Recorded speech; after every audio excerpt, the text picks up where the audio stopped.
కూటమి ప్రభుత్వం త్వరలో చేపట్టనున్న రాష్ట్ర మంత్రివర్గ విస్తరణలో బీజేపీ కోటాలో అనపర్తి శాసనసభ్యుడు నల్లమిల్లి రామకృష్ణారెడ్డికి వ్యసనాల అభివృద్ధి మరియు సంపద సృష్టి శాఖ మంత్రిగా నియమించాలని రాష్ట్ర ముఖ్యమంత్రి చంద్రబాబు గారిని డిమాండ్ చేస్తున్నానని అనపర్తి మాజీ ఎమ్మెల్యే డాక్టర్ సత్య సూర్యనారాయణ రెడ్డి అన్నారు. అనపర్తి వైఎస్ఆర్ కాంగ్రెస్ పార్టీ కార్యాలయంలో అనపర్తి మాజీ MLA doctor Suryanarayana Reddy media సమావేశం ఏర్పాటు చేశారు. ఈ సందర్భంగా ఆయన మాట్లాడుతూ బీజేపీ తరపున రామకృష్ణారెడ్డి గెలిచాక అనపర్తి నియోజకవర్గంలో ప్రజలు వ్యసనాలు అయిన పేకాట, గంజాయి, బెల్ట్ షాపులు, అక్రమ మట్టి తోలకాలు అభివృద్ధి పరిచి తన వ్యక్తిగత సంపదను అభివృద్ధి చేసుకుంటున్న వ్యక్తి నల్లమిల్లి రామకృష్ణారెడ్డి అని, ఇటువంటి వ్యక్తిని ప్రభుత్వంలో వ్యసనాలు అభివృద్ధి మరియు సంపద సృష్టి శాఖ మంత్రిగా నియమిస్తే ఆ సంపద ద్వారా కూటమి ప్రభుత్వం సంక్షేమ పథకాలు అమలు చేయడానికి మార్గం సుగమమవుతుంది. కాబట్టి దయచేసి ఈ నిర్ణయంపై ఆలోచించవలసిందిగా ముఖ్యమంత్రి చంద్రబాబు నాయుడు గారిని బీజేపీ పెద్దలను మీడియా ద్వారా కోరుతున్నామన్నారు. మీడియా సోదరులకు, అదేవిధంగా అనపర్తి నియోజకవర్గ వైఎస్ఆర్ కాంగ్రెస్ పార్టీ నాయకులకు అందరికీ కూడా ముందుగా నా హృదయపూర్వక నమస్కారాలు తెలియజేస్తూ, ఈ రోజున ఈ మీడియా సమావేశం ద్వారా కొన్ని విషయాలు మీడియా సోదరుల ద్వారా ప్రజలందరికీ కూడా మరి చేరాలన్న ఉద్దేశంతో ఈ రోజున ఈ కార్యక్రమం ఏర్పాటైంది. ముఖ్యంగా మరి కూటమి ప్రభుత్వాన్ని ఒకటే కోరుతున్నా, అనపర్తి ఎమ్మెల్యే రామకృష్ణారెడ్డి గారు ఉన్నారు, ఆయనకి తక్షణమే ఒక మంత్రి పదవి ఇవ్వాలని నేను కోరుకుంటున్నాను. మరి మీరందరూ కూడా ఆశ్చర్యపోతారు, ఏమిటి ఒక అపోజిషన్ మెంబర్ అయ్యి ఉండి కూడా ఆయనకి మంత్రి ఏంటి అని. కానీ ఆయనకి మంత్రి కూడా శాఖ కూడా నేనే చెప్తా ఉన్నా, వ్యసనాల అభివృద్ధి, అదేవిధంగా సంపద సృష్టి శాఖ. అంటే సంపదను ఏ రకంగా సృష్టించాలి, వ్యసనాల్ని ఏ రకంగా డెవలప్ చేయాలి అన్న విషయాలపైన బాగా అవగాహన ఉన్న వ్యక్తి కాబట్టి ఆయనకి ఆ శాఖ మంత్రిగా ఇస్తే చాలా బాగుంటుందని నేను కూటమి ప్రభుత్వాన్ని కోరుతా ఉన్నా. ఎందుకంటే ఈ మధ్య చంద్రబాబు నాయుడు ఆయన అంటూ ఉంటారు, రాష్ట్ర ఆర్థిక పరిస్థితి బాగోలేదు కాబట్టి ఏ సంక్షేమ పథకాలు ఇవ్వాలన్నా కూడా డబ్బులు లేవని ఆయన చెబుతూ ఉంటారు. మరి రామకృష్ణారెడ్డి గారు లాంటి వాళ్ళకి మరి వ్యసనాల అభివృద్ధి, అదేవిధంగా సంపద సృష్టి శాఖిస్తే ఏ రకంగా మరి డబ్బులు మనం ఈ రాష్ట్ర ప్రభుత్వానికి మరి తీసుకురావచ్చు. ముఖ్యంగా ప్రజల నుంచే ఆయనకి కానీ ఆ పదవి కానీ ఇస్తే వీధి వీధికి ఒక ప్యాకెట్ శిబిరం ఏర్పాటు చేస్తాడు. ఇంటింటికి ఆల్రెడీ బెల్ట్ షాపుల ద్వారా మద్యం వేస్తున్నాడు. అదేవిధంగా చెరువులు తవ్వేసి కోట్లాది రూపాయలు ఏ రకంగా చేయొచ్చు, లేఅవుట్ల దగ్గర ఎకరానికి 5 లక్షల చొప్పున ఏ రకంగా తీసుకోవచ్చు, అదేవిధంగా మైనింగ్ పర్మిషన్ కూడా ఇవ్వాలంటే కూడా ఎకరానికి 5 లక్షలు, ఇవన్నీ కూడా చేసి మరి రాష్ట్రానికి కూడా ఆదాయం తీసుకురావచ్చు అటువంటి వ్యక్తికి ఇస్తే. ఎందుకంటే ఆల్రెడీ ఆయన అనపర్తి నియోజకవర్గంలో మరి ఆ రకంగా ఆయన అన్నీ కూడా అమలు చేస్తూ, మరి చంద్రబాబు నాయుడు చెప్పినట్టుగానే సంపద సృష్టి అంటే సంపద అంటే ఈ రకంగా సృష్టించాలని ఇప్పటికే మరి చాలామంది ఎమ్మెల్యేలు ఈయన ఆదర్శంగా తీసుకునే పరిస్థితి అనపర్తి నియోజకవర్గంలో ఉంది. దీనికి సంబంధించి మరి ముఖ్యంగా ఆయన హయాంలో ఇవన్నీ కూడా ఏ రకంగా అయినాయి అన్నది కూడా చెప్తా ఉన్నాం. నేను గత కొన్ని నెలల నుంచి కూడా చెప్తా ఉన్నా, రాము ఆఖరికి నియోజకవర్గంలో ఎక్కడ పడితే అక్కడ ప్యాకెట్ క్లబ్లు అవి కూడా ఎక్కువైపోయినాయి. ఆఖరికి ఎమ్మెల్యే స్వగ్రామం రామవరంలో కూడా ప్యాకెట్ క్లబ్ మరి రన్ చేస్తున్నారు అని చెప్తే ఆయన కూడా అటువంటిది ఏమీ లేదు, ఈ అపోజిషన్ వాళ్ళు పని పాట లేకుండా మాట్లాడే మాటలని, అదేవిధంగా తన అనుచరుల చేత నా మీద కూడా వ్యక్తిగతంగా మాట్లాడించడం జరిగింది. ఈ రోజున సాక్ష్య ఆధారాలతో సహా నేను మరి ఈ విషయాల్ని మీ దృష్టికి తీసుకొస్తున్నా. రామవరం గ్రామంలో మరి మొన్న జరిగింది ఈ పేకాట క్లబ్ నిజంగా ఒక గెస్ట్ హౌస్, ఒక ఇంద్రభవనంలో నిర్మించేశారు రామవరాన్ని, అది కూడా రోడ్ ఫేసింగ్. అక్కడ మరి పోలీసు మరి వారు దాడి చేసి సుమారు 27 మందిని అరెస్ట్ చేయడం, అదేవిధంగా మరి 6 కార్లు సుమారు 18 వరకు కూడా బైకులు కూడా సీజ్ చేయడం జరిగింది. ఇది అంతా కూడా జరిగింది ఎక్కడో కాదు, ఎమ్మెల్యే ఇంటికి కూతవేటు దూరం. అంతేకాకుండా ఎమ్మెల్యే తన పై అంతస్తుకి ఎక్కితే డైరెక్ట్గా కనిపిస్తుంది. అంటే అంత దగ్గరలోనే ఆయన ఈ శిబిరాన్ని ఏర్పాటు చేసుకున్నారు. అంటే శిబిరం ఎలాగా నడుస్తుంది, అదేవిధంగా శిబిరంలో నుంచి కలెక్షన్ రావాలంటే వాళ్ళు ఏమైనా తక్కువ చెప్తారేమో, ఎక్కువ మంది వచ్చినా కూడా ఈవేళ కలెక్షన్ లేదని చెప్తారేమో అని ఎప్పటికప్పుడే వెరిఫై చేసుకోవడానికి ఆయన ఇంట్లో వాళ్ళేంటి మేడెక్కితే తెలుస్తుంది ఎన్ని బైకులు ఉన్నాయి, ఎంతమంది వస్తున్నారు శిబిరానికి అని. అంటే వాళ్ళ కలెక్షన్ ఎక్కడా కూడా తగ్గకుండా సుమారు 2 లక్షల వరకు కూడా రోజు మరి ఎమ్మెల్యే ఇంటికి వెళ్తుంది. ఎమ్మెల్యే ఇంటికంటే మరి అక్కడ ఉన్నారు పట్టపు మహారాణి సంపద లక్ష్మి గారు. ఆ సంపద లక్ష్మి గారి చేతికి వెళ్తుందని నేను గతంలోనే చెప్పాను. ఇద్దరు మరి కౌంటింగ్ చేయడానికి కూడా ఏ రోజుకి ఆ రోజు వచ్చే అమౌంట్లన్నీ కూడా కౌంట్ చేయడానికి కూడా ఇద్దరు మనుషులను కూడా మరి పెట్టుకున్నారు అక్కడ, ఏ రోజుకి ఆ రోజు అని చెప్పడం జరిగింది. నేను మాట్లాడినవన్నీ కూడా అక్షర సత్యాలు. అందుగురించే ఈ రోజున ప్రత్యక్షంగా మరి పోలీసు వారు రైడింగ్ తోటి అన్నీ కూడా బట్టబయలైనవి. రామకృష్ణారెడ్డి మాట్లాడేవాడు, నేను ఎమ్మెల్యేగా ఉండగా ఏది ఆధారాలు లేకుండా సొల్లు కబుర్లు చెప్పేవాడు. ఈ రోజున నేను ఏది మాట్లాడినా ఒక చెరువు విషయం అవనివ్వండి, లేదంటే పేకాడ క్లబ్ అవనివ్వండి, లేదంటే మరి బెల్ట్ షాపుల విషయం ఏమనివ్వండి, అన్నీ కూడా పక్కా నిజాలే మాట్లాడుతా అన్నాను, కానీ సొల్లు కబుర్లు కాదని ఈ సందర్భంగా మీ ద్వారా రామకృష్ణారెడ్డికి తెలియజేస్తున్నాను. అంతేకాకుండా అక్కడ ఇంకో విషయం కూడా చెప్పాలి. అక్కడ షెడ్డు కూడా ముందు ఒక షెడ్ కింద గోకులంలో పెట్టి మరి ప్రభుత్వం నుంచి 2 లక్షల వరకు కూడా గ్రాంటు అంటే సబ్సిడీ వస్తుంది. ఈ సబ్సిడీ కూడా తీసుకుందామని ప్లాన్ చేశారు. ఆ స్థలం ఎవరిదో తెలుసా? ఈయనకి స్వయాన ఆయన కజిన్ బ్రదర్ గోపాలకృష్ణారెడ్డి గారని ఒక ఆయన స్థలంలోనే పెట్టింది, బయట వాళ్ళ స్థలం కాదు. ఆ 2 లక్షలు కొట్టేద్దాం గోకులంలో పెట్టి అని ఈయన ప్రయత్నం చేస్తే మరి చివరకు వాళ్ళు ఈ షెడ్లు కింద కాకుండా, గోవుల షెడ్ కింద కాకుండా ఒక గెస్ట్ హౌస్ కింద ఎప్పుడైతే నిర్మిస్తున్నారో అధికారులు కూడా భయపడిపోయి మేము ఇవ్వకూడదు, మేము ఇస్తే మేము బుక్ అవుతాం దీనికని అధికారులు కూడా వెనకం చేశారు. కానీ దీనికి యాక్చువల్గా ఆ గ్రామంలో మొట్టమొదటి కొబ్బరికాయ కొట్టింది అదే స్థలం. అంటే ఈయన ఎక్కడ దొరికిన ప్రభుత్వం అంటే ఎవరు అందులోకి ఇది ఈ గోకులం అన్నది మోడీ గారు బ్రెయిన్ నుంచి వచ్చింది. మరి ఆయన పార్టీయే అంటే మోడీ గారు లేదు, ఎవరూ లేదు, ఎవరు వచ్చినా ఏమైనా కానీ తనకు రావాల్సింది, తన అవినీతి తనకు కంటిన్యూ అవ్వాల్సిందే, తనకు మొట్టాల్సిందే. మరి బీజేపీ మరి సిద్ధాంతమైన పార్టీ అంటారు. అసలు ఈయనకి టికెట్ ఇచ్చినప్పుడే వాళ్ళ సిద్ధాంతాలు లేవని తెలిసిపోయింది. అందులోకి ఇటువంటి అవినీతి పనులకు ఇచ్చినప్పుడే మరి స్వయాన మోడీ గారి కలల ప్రాజెక్ట్ అది, దాన్ని ఈ రకంగా తూట్లు పొడచడానికి ఆయన ప్రయత్నం చేశాడు. చివరికి గతి లేక పంచాయతీ అప్రూవల్ తీసుకొని ఒక గెస్ట్ హౌస్, అందులో ఈ పేకాట శిబిరం రన్ చేసే గెస్ట్ హౌస్లో పోలీసులకి వెళ్ళిన వాళ్ళందరూ కూడా మీడియా సోదరులు అందరూ కూడా ఆశ్చర్యపోయారు. ఏమిటి ఇది, ఏదో లోపల గదులన్నీ చూస్తుంటే బ్రహ్మాండంగానే ఒక హోటల్ నుంచి ఇక్కడ సౌకర్యాలు అయ్యాయి ఉన్నాయి, ఎవరికి కావాల్సింది అంటే వాళ్ళకి టిఫిన్లు భోజనాలు అన్నీ కూడా అక్కడే, మందు ఇందు 1 2 ఇంకా కొన్ని నోటికి చెప్పలేం, అన్ని రకాల సౌకర్యాలు కూడా సమకూర్చి ఇక్కడ యువకుల్ని ఇక్కడికి మరి ఆకర్షించడం. అంటే యువకుల్ని ఈ రకంగా చెడగొట్టడం. నియోజకవర్గంలో వేలాది మంది ఈ రోజున తమ ఆస్తులను పోగొట్టుకున్నారు ఈ శిబిరాలకు వెళ్ళి.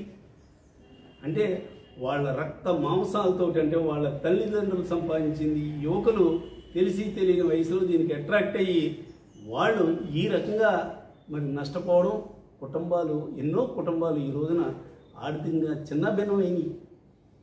ఈయన హయాంలోనే గంజాయి వాడకం ఎక్కువైంది, పేకాడ క్లబ్లు ఎక్కువైనాయి, అదేవిధంగా ఇంటింటికి వీధికి బెల్ట్ షాపులు, ఇంటింటికి మద్యం ఫోన్పే తోటి కూడా వచ్చేస్తున్నాయి, చెప్తే వచ్చేస్తాయి. ఆ రకంగా నియోజకవర్గ ప్రజల్ని పీడించడం, ముఖ్యంగా యువతని ఈ రకంగా వాళ్ళని మరి పాడు చేయడం. అంటే ఒక ఎమ్మెల్యేగా నువ్వు గెలిచి నువ్వు చేయవలసింది మరి వీళ్ళకి ఏదో రకంగా యువతకి అవకాశాలు కల్పించాలి, వాళ్ళకి ఏదైనా ఉద్యోగాలు వచ్చేలా ఉంటే ఉద్యోగాలు చేయాలి, లేదంటే వాళ్ళ కుటుంబాల ఆర్థిక పరిస్థితి బాగుండేలా చేయాలి. ఇవేమీ కాకుండా కేవలం నీ స్వార్థం, డబ్బు సంపాదించాలన్న ఒకే ఒక స్వార్థం. ఆ స్వార్థంతో ఈ రోజున మరి ఈ యువతని ఈ రకంగా చెడగొట్టడం ఎంతవరకు భావ్యం అన్నది చూడండి. ప్రజలు మీరు కూడా ఒక్కసారి ఆలోచించండి. మరి కోట్లాది రూపాయలు రోజు టర్నోవర్. ఎందుకంటే అక్కడ మరి ఉన్నది ఏంటి, కార్లు, బైకులు ఇన్ని పట్టుబడి అంటే 100, 200, 1000, 2000 కాదు. అక్కడ కాయిన్స్ దొరికినాయి. ఆ కాయిన్స్ ఎక్కడ గోవాలోనో ఈ క్యాసినోలోనే ఇవి కూడా మరి కాయిన్స్ అయ్యి ఉంటుంటాయి అని మన సినిమాల్లో చూడడం, లేదంటే ఒక్కోసారి వీడియోల్లోనే ఇవి కూడా చూడడం జరుగుతున్నది.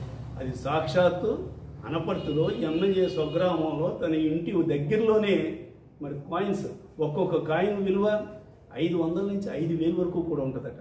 చూడండి ఎంత దారుణమా అన్నది. ఎంత దారుణంగా డబ్బులు దోచేయడమే కాకుండా మరి ప్రజలకి ఏ రకంగా మెసేజ్ ఇస్తున్నాడు ఈయన. అన్నీ కూడా మరి గుట్టంతా కూడా రట్టయింది. ఈవేళ మేము ఎప్పుడు కూడా చెబుతూ ఉన్నదంతా కూడా అక్షర సత్యం. అంతేకాకుండా మరి ఈ కూటమి సభ్యులు కూడా ఒకటే నేను మరి విజ్ఞప్తి చేస్తున్నా మిగతా వాళ్ళకి. ఆ మధ్య ఏదో పోస్టింగ్ గురించి కూడా జనసేన సోదరులతో ఏదో మాట్లాడించడం జరిగింది ఎమ్మెల్యే రామకృష్ణారెడ్డి. మరి సోదరులకు కూడా ఒకటే చెప్తా ఉన్నా, జనసేన సోదరులు, మీరు అప్పుడు మాట్లాడిన తీరు కూడా మరి తెలుగుదేశం విధానం, మా విధానం అంతా కూడా మమ్మల్ని కలుపుకునే పోతున్నాడు, దేంట్లోనూ కూడా మాకు ఏ రకమైన వివక్షత లేదు, అది ఇది అని మీరు చెప్పారు. సంతోషం, బాగా జరుగుతుంది.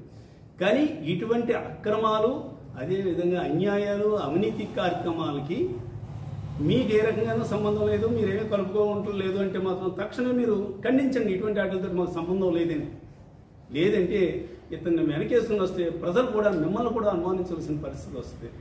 తక్షణమే మేము ఏదైనా కూడా అభివృద్ధి కార్యక్రమాలకి మేము పాటుపడతాం తప్ప ఇటువంటి అవినీతి కార్యక్రమాలకు ఎప్పుడూ కూడా మేము సపోర్ట్ చేయమని కూడా మీరు తెలియజేసి చెప్పాల్సింది మనం కూడా కోరుతున్నాము.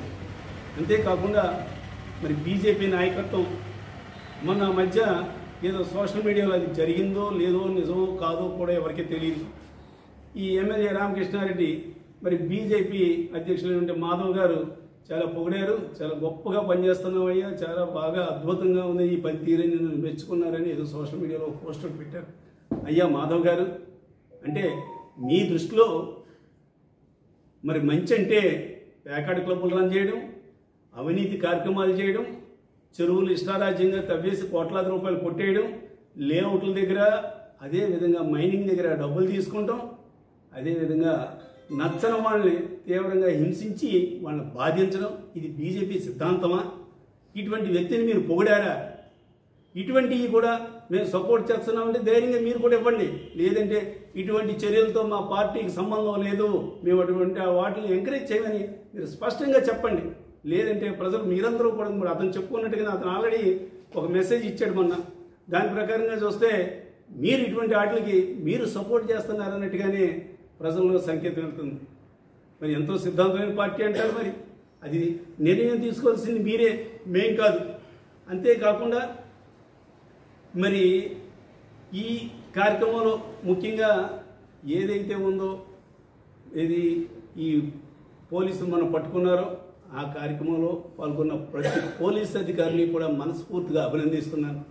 ఎందుకంటే ఎవరైనా సరే మనం చూస్తుంటాం, పోలీసులు చిన్న చిన్న వాళ్ళని, మామూలు సామాన్యుల వాళ్ళ జోలికి వెళ్తారు, పెద్ద పెద్ద వాటికి జోలికి వెళ్ళరు చాలా చోట్ల. కానీ ఇక్కడ స్వయంగా ఎమ్మెల్యే సోదరుడే రన్ చేస్తున్న ఈ కార్యక్రమానికి అక్కడే ఎమ్మెల్యే సోదరుడి స్థలంలో, ఎమ్మెల్యే సమక్షంలో, ఎమ్మెల్యేకి దానికి మరి ఆ కార్యక్రమానికి కూడా ముడుపులు ఈ చేరవేతలు కూడా ఎమ్మెల్యేకి సంబంధం ఉంది. ఇందులోనూ ఎమ్మెల్యే ఇంటికి కూడా కోతవేటు దూరంలో ఉంది.